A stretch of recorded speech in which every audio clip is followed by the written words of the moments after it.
Hello, and welcome to a comprehensive guide of European War 5. This guide is made as an alternative to the written guides to help newer players and older players alike get good at the game and prevent skill issue. I will be discussing the attributes of a general, like hit, evasion, regen, a general's skills, like leadership, spy, what makes a good general, and a lot of other things about the game.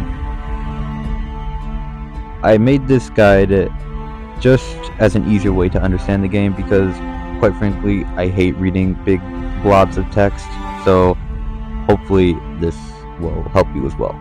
So, we'll start with the general's attributes. Hit is self-explanatory. It's basically the accuracy of a general, and it can help win or lose a campaign depending on how high or low your hit is.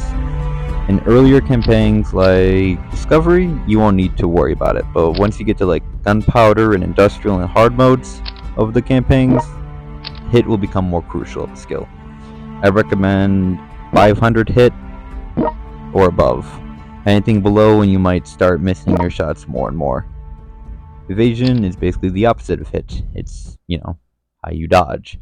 I haven't really found much use for evasion personally, so I don't put much investment into it, but it can help sometimes. Critical chance is basically the ability to perform crits, and for some generals, like an artillery general, you'll find having higher crit to be much more useful in cracking harder to destroy fortresses and walls. And paired with a higher critical damage, which is basically the modifier to your damage when you crit, the bigger the modifier, the bigger the damage. I've seen Napoleon do like 5,000 or so to walls, so it's very, very useful. Regen is higher the regen, the more heals. Generals like archers will find regen to be very effective. And regen is more useful in a conquest than a campaign, but having regen is just, all around a great idea to have. Extra experience, you don't really need to worry about that when your generals are maxed out, but it basically increases the experience you gain. Now, rage, initial rage, and rage regeneration. Initial rage is self-explanatory. Like my Nelson, he has 20 initial rage, which means at the start of every mission, his rage bar will be at 20%. This is very useful to get your active boost for, in this case, Archer Commander, to trigger more effectively. Rage regen, on the other hand, it basically increases the rage you gain after each attack, rather than increasing the rage after each turn. Generals with higher rage regeneration will find themselves having more rage being gained when attacking. By killing an enemy, you'll gain the highest rage possible. But for now, that's all general attributes. Now we'll discuss what makes a good general. A general, like Nabi here, is a team player with leadership that decreases the enemy's attack and spy, which increases the enemy's defense. Even if he's leadership himself, he can still provide an effective debuff, which makes him one of, if not the best generals in European War 5, which is why he is probably my most stacked general in terms of attack. Other generals, like Nelson, can provide okay rumor, which basically stops the enemy from attacking, but for Nelson that only triggers on sea, while Napoleon's rumor only triggers on land, and it's a low chance at max 30%, so I don't invest in it too much. So by default, generals with leadership are Hung Zhang and Nabi. Other generals with leadership that are horrible outside of it, like Batu Khan, we don't use them. So, but overall, if you have leadership, you're automatically good for me.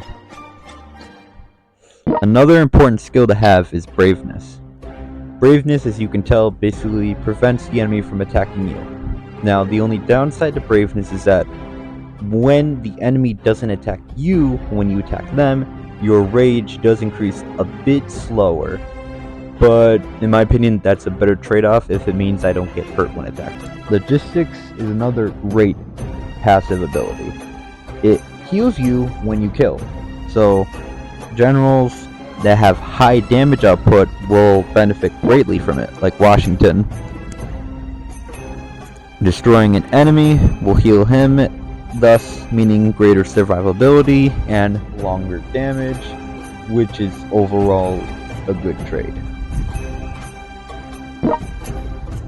That's really all the best passives in my opinion. Some other ones like General or Defense Master, those that booster skills, and they aren't really that beneficial in my opinion. The only one that I would ever upgrade really is Mulan's General. Since she's a gray general, it costs very little to upgrade it, so, and as an archer, and especially a gray archer, having that low pricing to get HP up is a big boost for her. Now, let's talk about one of the most game-changing abilities, Commander skills. By far the best active skills in the game. They increase your damage, basically. Big number go bigger. As you can tell, Nelson has max Archer Commander, which gives him plus 50% attack for all Archer units nearby for 3 turns at 2 radius, so 2 tiles around him, all the archers are buffed. This makes him one of the best Archer Commanders in the game. But Li Hongzhang is a bit better because of his massive attack power. Generals with commander skills are automatically high up in the ranking, which is why the pirate here, Hayachiro, is one of the best artilleries with commander.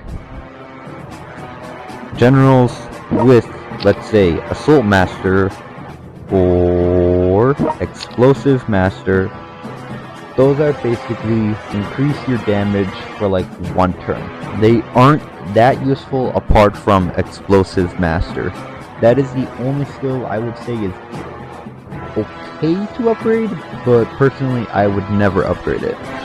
Especially with Relics in the game, which basically get rid of your active ability for a better one. There are also weaker versions of the Master skills, like Formation Expert or Sniper Expert. These are the Master skills but weaker, which means more terrible, which means don't upgrade them. Now, do I have a general here with... Yes, I do. This is Murat. Now, his Armor Master ability is a bit different from Bluedhert, but it works the same way. At max, you basically get 50% damage reduction from enemies. So enemies do less damage than you, which is a big boost in survivability. There's also a weaker version of Defense Master known as Defense Expert. The only general to have that is Jeeb. This at max is 35% damage reduction. Not bad, not good, but not bad. For an archer team, like if you're doing soul archers, I'd recommend getting Jeeb over Yi Sun-sen. Yi Sun-sen may have the higher defense with Armored Master, but Jeeb has mobility at Empire Age and Industrial Age onwards, which means he'll have it active way longer than Yi Sun-sen, which means overall more damage reduced. And plus I just hate Yi Sun-sen, so. That covers it for skills. Yeah, those are all the important ones you need to worry about. These IAP exclusive ones, like Hero Blessing, you can ask in the Discord server for ET. But basically, this is good. This is amazing. This is trash. And this is God tier.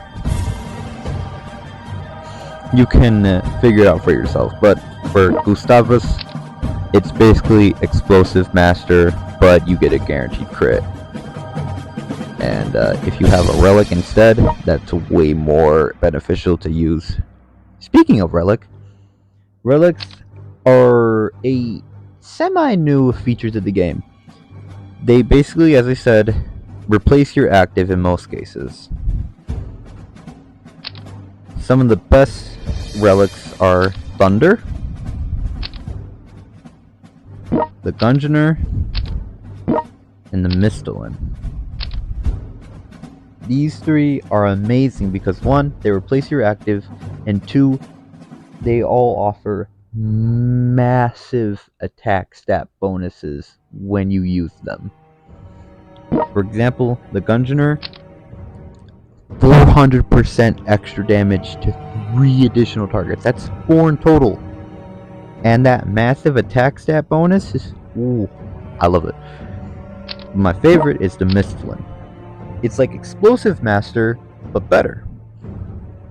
Not only that, but it offers the best attack stat in the game and offers amazing regen.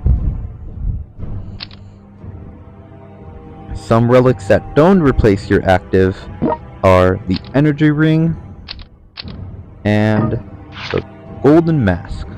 Here it is. These are passive abilities that the relics give.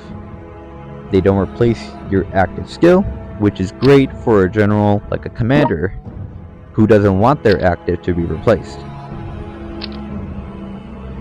So if you can, try to give your general a relic that doesn't replace their active if they're a commander. That's why the pirate here has Energy Ring. Not only does it increase hit, which is crucial for artillery, but it also increases his morale when he's attacked. And, not being able to attack at close range is pretty good. But I prefer the Golden Mask. Now, these are the daily missions. You want to do these every day. They refresh every 12 hours in your time zone. It's different for each of us, so for me it changes at 7 p.m. For you it could be 6 p.m. But every 12 hours. So try to figure out when they refresh so you're able to schedule your gaming to get as much medals as possible. These daily missions are effective by your city count. The higher the city count, the better. At max, you will want to have at least 155 cities. That will give you 10 daily missions per refresh. And now just that alone, that gives you 400 medals in total, which is pretty good. They also give you resources which you might need. Another way to gain medals is via the princesses. Borta and Isabella are the 2 princesses that will give you medals, an extra 50 once a day. Another way to gain medals is by doing the legends. Now, if you bought the special item, you can basically raid the legend for free without having to battle it. If you didn't, that's okay. You can always just battle the god manually. I'd recommend just grinding low-key because he's easier to beat than Hades, and his rewards are basically the same except you get a little bit less of the legend currency, which I have no idea what it's called, but outside of buying holy relics, they aren't that useful. Speaking of which, holy relics are the currency that is used to upgrade the artifacts. You're gonna need a lot of artifacts, of holy relics to upgrade artifacts. I think like 500, maybe 600 relics to upgrade it to max. Sometimes it'll cost a bit more if they're IAP, sometimes a bit less if they're not as useful. But if you fully optimize your grinding without watching the ads, because ads are not very rewarding. But if you do the dailies twice a day, you do the legends twice a day, you get the daily princess rewards, that's 690 medals a day. This is why I constantly say that European War 5 is probably the most profitable game in the ET franchise for free to play. You get the most in-game currency to upgrade your generals, which basically means the grinding is less painful than, say, World of Conqueror 4. But the downside to that is that this game is expensive. For example, this golden item, the golden mask, 6,000 medals. Oh, you want an emblem for one of your generals? 6,000 medals. Oh, you want a book for Caesar? That's 3,650. You get the idea. Expensive items, profitable dailies. They coincide to sort of balance things out, but you get the idea. This is why I think European War 5 is the game, because it's super free to play friendly. Now then. This is the castle mode. You'll find it, I think you unlock it at level 20, and it costs like 100,000 coins and diamonds, I think? This, unless you really like the achievements, don't really touch this mode. This mode is boring. The most you'll find use out of this is buying like relics, but even then, those are like expensive. And you can get them in legend. But the only real reason why you'd ever do castle mode is for the achievements, which can give you a lot of medals, but you also need to spend a lot of medals to get those medals. And for getting 3 unique items for generals, and for buying princess coins. I'll talk about princess coins later. For now, I'll talk about unique items. We'll start with the pirate here. You can find his in the castle mode. It costs almost 6,000 of the ore that the castle mode uses as its currency. But these items are usually very good, especially when you look at their unique skill for the general. For the pirate here, he gets a guaranteed crit attack while at sea, which paired with high critical damage, that's pretty good. Which is why I optimize Napoleon's critical attack and chance to make sure that he just annihilates any wall. There are 2 more unique items from the castle mode. Let's see if I can find who has it.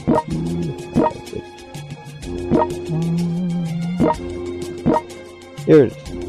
I gave it to Washington because it's probably the least performing. This is Beowulf's item. It's a shield. It gives pretty good defense and HP, and when Beowulf has it, he causes fires and is immune to fires. Pretty lackluster as a unique item, but stat-wise, it's okay. Especially if you run out of shields and you need a quick one. The third one is on Nelson, right? Yeah. This is Charlemagne's item. Pretty good stats considering an accessory, and his unique skill is also pretty good. All friendly troops in the surrounding 1 grid take 15% less damage. That's like a free mini armor expert skill. So it's pretty good. But probably one of the worst generals in the game, but pretty good nonetheless. Doesn't make Charlemagne any good. The sets. There are 4 sets in the game. The Paladin set, the Titan set,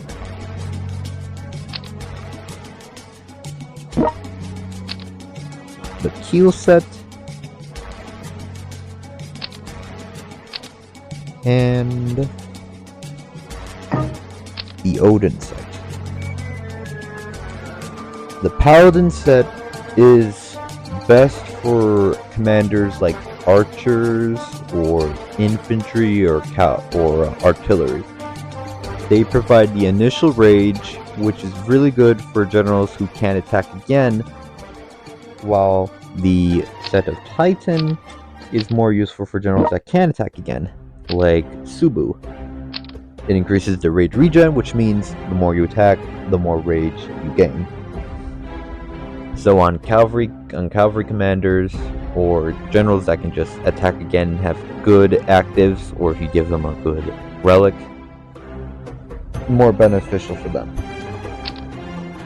Heal is a more defensive set. Quite frankly, I really don't know what's good for Keel. Like, who uses Keel the best? My guess is maybe someone like Bluedhert, basically a defensive gen that can get more defensive, like Bluedhert or Saladin. And Odin.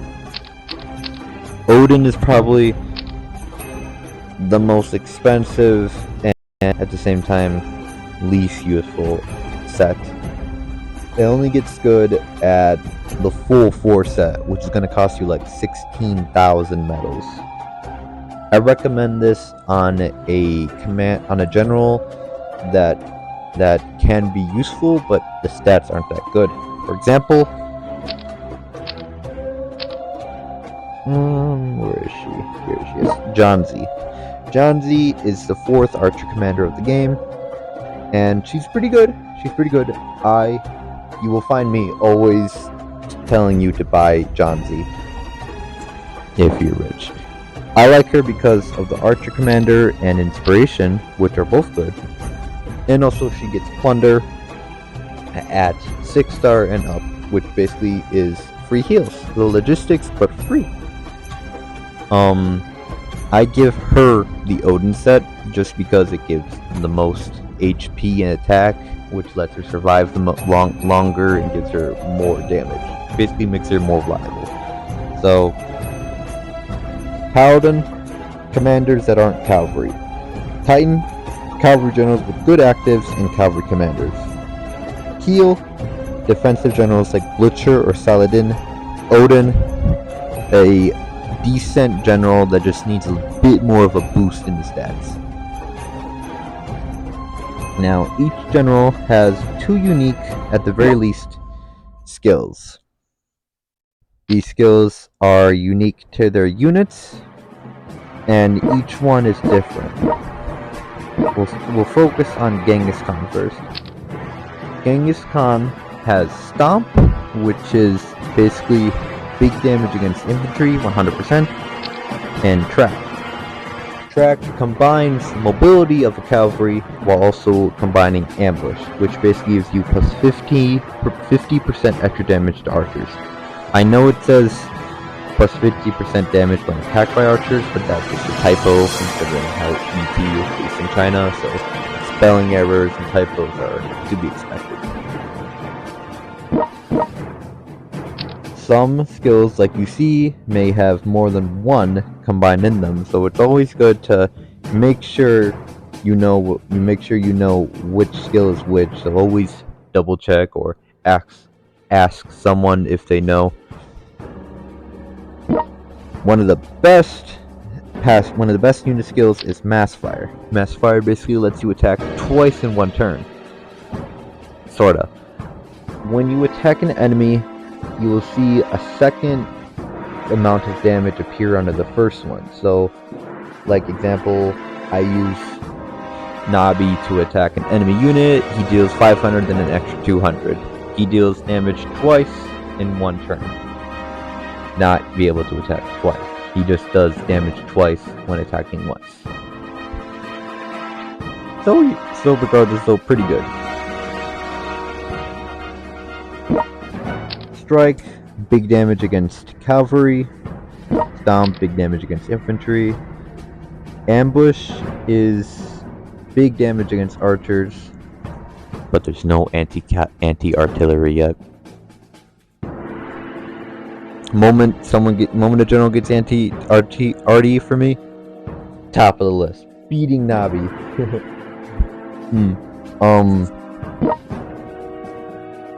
Destroy is also another good one.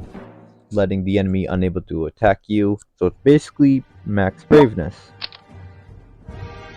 Now, at 7-star, you'll find that almost every general has 2 skills combined in one. For example, Nabi gets 50% chance that the enemy can't counter, and plus 30% damage to cavalry units. So, combines the best of his 4-star and the normal anti-cavalry and archer kits. Same thing with Nelson. While Nelson also has Longbowman, which gives him 3 range instead of 2. And Subu has got a lot of skills. Has like 6 skills compressed into 2. Yeah, one of the best IAPs in the game. I'll try my best to tell you which skills are unique to certain countries. Longbowman, strictly British. You only find a British general having Longbowman unless you're Mulan at Awakened form at 2-star, or your Pachacuti at 2-star as well. But that doesn't count since they don't keep it. Nelson and Robin Hood, the only 2 British archers, and the only 2 generals that have Longbowman. Stomp is only for Genghis, Batu, and Hannibal. Those are the only 3 cavalry generals that will have Stomp. Massfire, Nabunga, Richard, and Wallace. To my knowledge, the only 3 generals that will have Massfire. Strike, Li Hongzheng, and Mulan. I think those are the only 2 that'll get Strike. Yeah. But yeah, doesn't matter the nationality sometimes. Princesses basically can provide a nice big buff to your gaming experience. Some princesses offer extra revenue from castles and tax places. Some decrease the cost of recruiting units. Some heal units when they're on the building. Those are the 3 kind of repairing city and tower HP. Those are the only 4 kind of princess types. Some princesses though have a special unit. You can find these in the Princess Trials. These are endgame only. Do not attempt these when you're starting out. You will not win, and you will suffer greatly when you try. Do not attempt these. Only try when you have a god team. These princesses are pretty weak attacking wise. Their primary role is purely support, which means that we'll base their usefulness off their active only. For Sophia, all troops surrounding have 15% anger growth rate. That's pretty good. Not the best, but pretty good. Elizabeth. She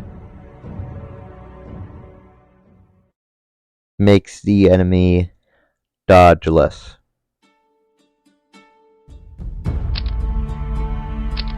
Oh yeah, let's talk about Maria. Maria is the only one that I have so far. You can find her earrings in the castle mode for 1,000 ore. Maria is one of the best princesses. She has leadership as an active. And this leadership is highly powerful. At max, I believe it's a 70% decrease in the enemy attack for 3 turns, which is, it even beats Nabi's. But the only problem is, these princesses have a set rage regeneration. Now, unlike normal rage regen, this is after every turn they'll gain rage. So like health regen. For Maria, she'll gain rage 20. She'll gain 20 rage after every turn. So takes 5 turns to activate her active ability. So you have to go 2 turns without a 70% damage reduced general. So, but still, leadership, high up for me. And while I'm here, Elizabeth is also 20. I think Sophia was 15, right? Yeah, Sophia was 15.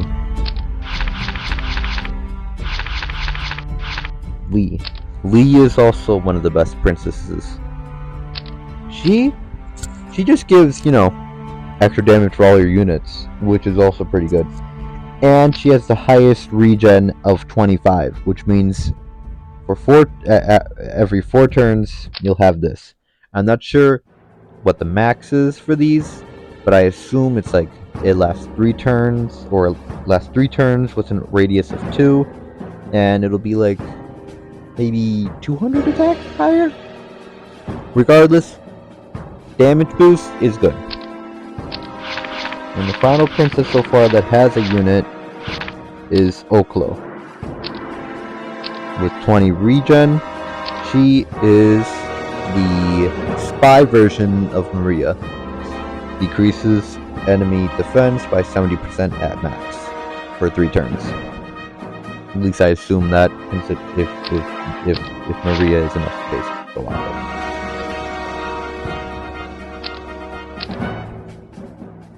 Next, we'll talk about a general's friendshipness. These are stat boosts to a general, sometimes stats, sometimes a general's attributes. These you want to invest in if you can, but don't go out of your way to get more resources to upgrade these. And for some of these, you don't want to spend the favorite item to upgrade their friendship. If a general wants holy relics, don't give it to him unless you have all of the ancient weapons and they're all mixed out. Same thing with literature, unless you're already in industrial age. Then literature is less useful. I think the friendship is based off of the ranking. So gold, purple, blue, gray. Most of the time, golds will have the same as other golds. Purples will have the same as other purples. But it can change sometimes.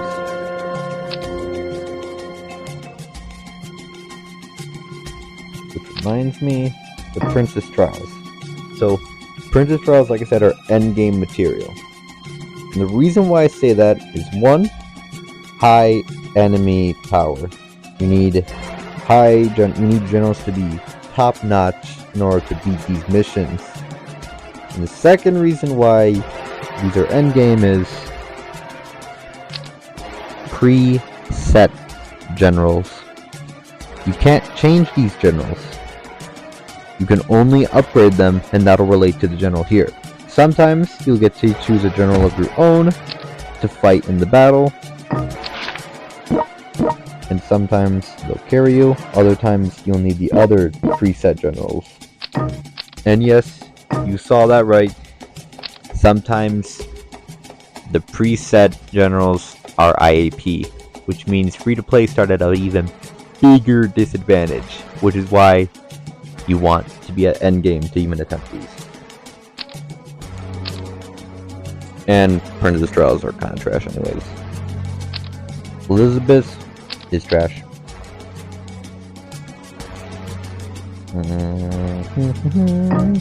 Lee's is bad if you don't have Genghis, but outside of Genghis, Lee herself is good. Sophia is okay because you get Peter, which is an infantry commander, which means he's good, and he has good skills. And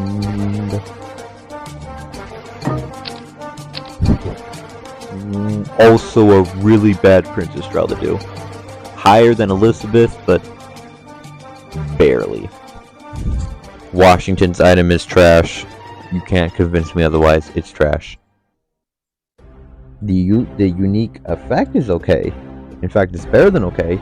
Not be able to rumored, which means you have no fear of getting chaos, and having samurai, which lets you have your attack stay at a constant even if you have low HP, is also good. It's just that the stats suck.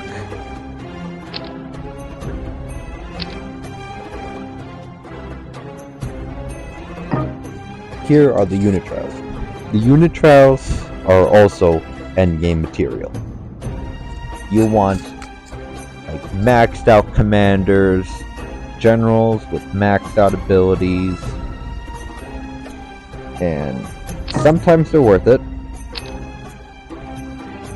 This is not one of those cases. I'm gonna find a better one. Sometimes they're worth it. Bismarck, for example. Wait. Kinda worth it. There we go. Saladin. There we go. That's one that's worth it. But yeah, these are endgame stuff. The badge is what you're really trying to fight for. Raw stat boosters that anyone can equip. Some are better than others. You can pick for yourself which ones you like. I like artillery and archer the most. Critical damage. Let's see. You know what? I'll show you what one of these looks like. As you can tell, I do not have a good cavalry team.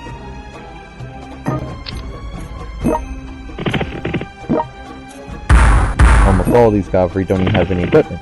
So that means I'd have to rely solely on Genghis Khan to beat this mission. And I don't have a lot of time.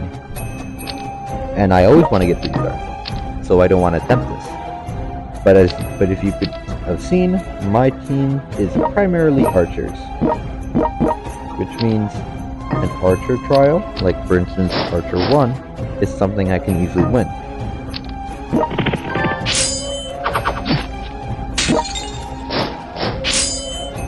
As you can tell, I am wiping the enemy.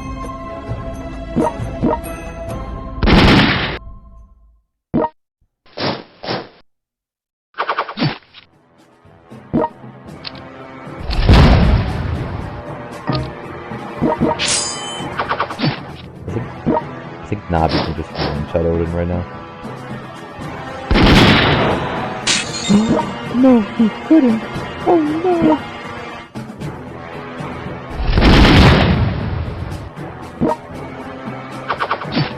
But don't worry. Turn 2 victory. So yeah, as you can see, another easy one.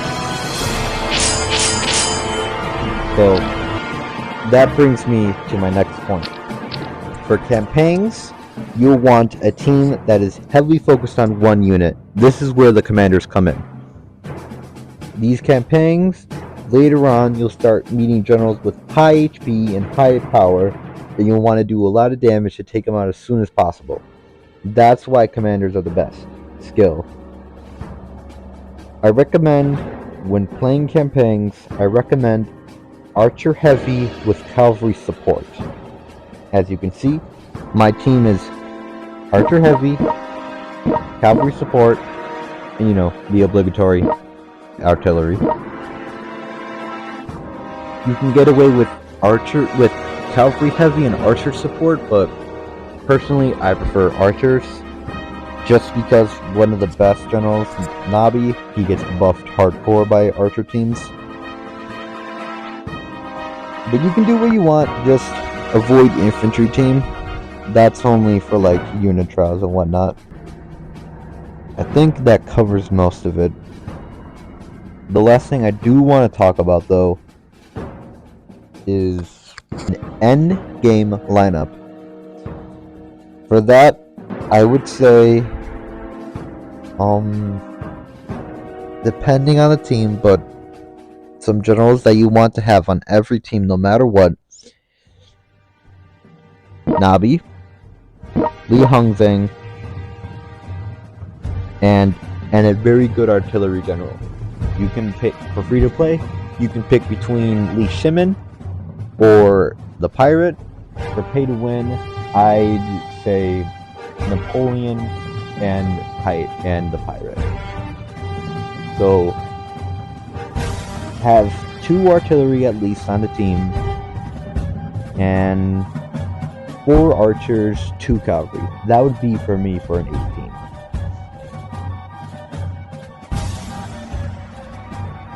There are some generals like Murat or Blucher. You'll want to have a nice armor defense general. But other than that, I think that covers all of it.